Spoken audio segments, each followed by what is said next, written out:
Di video kali ini kami akan memberikan tutorial cara membuka website Google Scholar dan juga menganalisis apa saja sih kelebihan dan kekurangan dari platform Google Scholar itu sendiri. Mau tahu lanjutannya?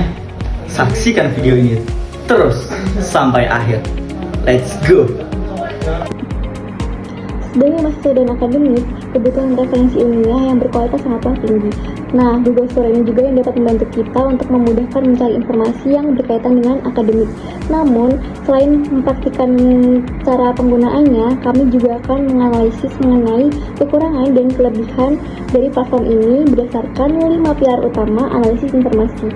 Nah, yuk langsung saja kita simak tutorialnya.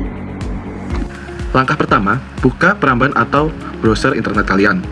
Lalu, ketikkan di kolom pencarian scholar.google.com.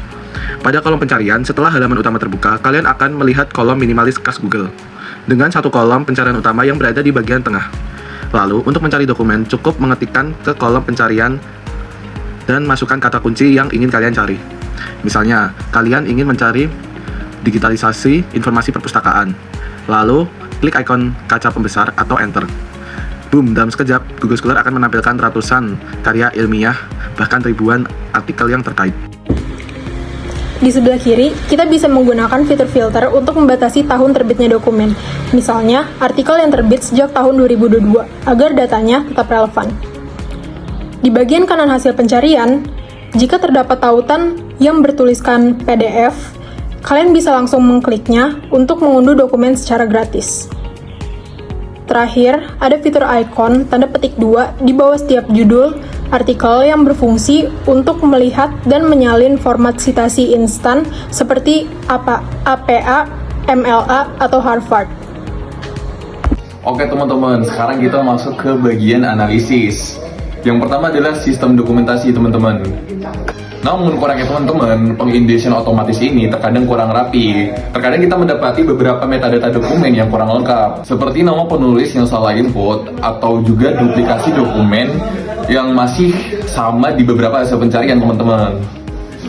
Nah, poin kedua adalah pengelolaan dokumen. Google Scholar memiliki beberapa kelebihan dan kekurangan dalam pengelolaan dokumen, tapi kita akan membahas mulai dari kelebihannya terlebih dahulu. Nah, kelebihan dari Google Scholar sendiri, mereka menyediakan fitur My Collection atau koleksiku. Kita bisa menyimpan artikel penting dengan mengklik ikon bintang untuk dibaca nanti.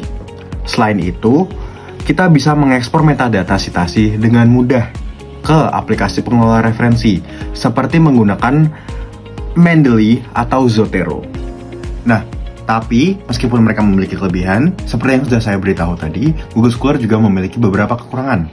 Nah, kekurangan mereka adalah fitur pengelolaan dokumen dalam web ini masih sangat sederhana.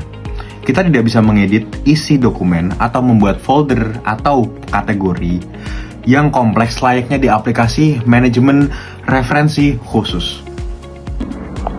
Aspek yang kedua yaitu digitalisasi informasi.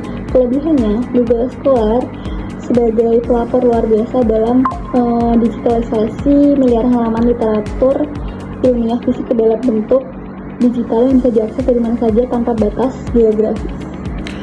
Di poin keempat adalah kualitas informasi. Kelebihannya, sebagian besar konten yang terindeks di sini adalah karya ilmiah berstandar tinggi yang telah melalui proses peer review, seperti jurnal bereputasi dan tesis akademik. Kita juga bisa menilai kualitas artikel dari metrik jumlah sitasi yang ada. Kemudian, aspek yang terakhir adalah sistem temu kembali informasi dari Google Scholar itu sendiri. Kelebihannya adalah kecepatan pencarian yang luar biasa dari performa Google tersebut yang memudahkan kita untuk mencari suatu informasi dan juga jurnal maupun sitasi segala sumber. Kemudian kekurangannya apa? Kekurangannya adalah filter pencarian yang sangat terbatas, cukup memberatkan kita untuk mencari sesuatu yang lebih spesifik di suatu sumber ataupun informasi itu sendiri. Nah, secara keseluruhan, Google Scholar adalah alat bantu yang sangat andal dan wajib dikuasai oleh para mahasiswa maupun mahasiswi untuk mempermudah proses riset awal akademik. Karena aksesibilitas dari Google Scholar sendiri sangat cepat dan gratis. Meskipun memiliki keterbatasan dalam hal filter pencarian yang mendalam serta kualitas indeks otomatis, platform ini tetap menjadi pintu gerbang utama yang digitalisasi sains. Sekian penjelasan tutorial dan analisis dari kelompok kami. Semoga bermanfaat untuk kita semua. Terima kasih dan sampai jumpa.